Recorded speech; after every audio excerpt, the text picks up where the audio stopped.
To make this adjustment, you're going to want to move this spring perch up, and to do that you need to compress this spring. You can turn this with the tools up to a point, but with the amount of preload that we're putting into this, it just gets way too hard and the spring just wants to turn.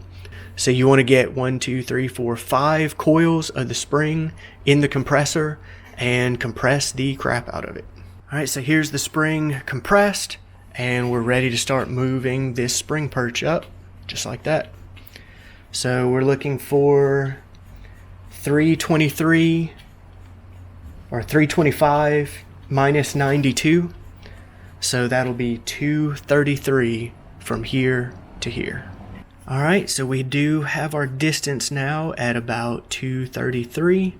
So we're just bringing this lock ring up and we'll tighten them up. Next thing is to decompress the spring. So you want to look up in here and make sure you have an even gap all around between the spring and this top hat. And then down here, make sure the end of the spring isn't digging into the upper perch here. Next thing you want to adjust is the free length of the whole assembly. So from the top of the top hat down to the center line of these bolt holes, you want to be 630 millimeters. You may not have to adjust this when you get it, but we had to because we couldn't get the spring all the way unsprung to be able to make that first measurement and adjustment.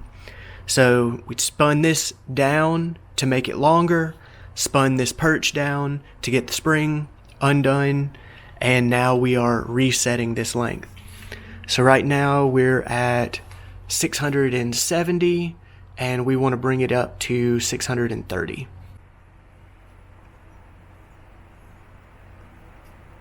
Alright, so we're now adjusted to a free length of 630 by the center line of that up to the top of the top hat. So if you look on the top, there's a QR code. That needs to be lined up with this side of the hole that is opposite of this sway bar mount. So kind of hold it like that. Turn it till that is in alignment. Now we can tighten up this lock and we'll be all set.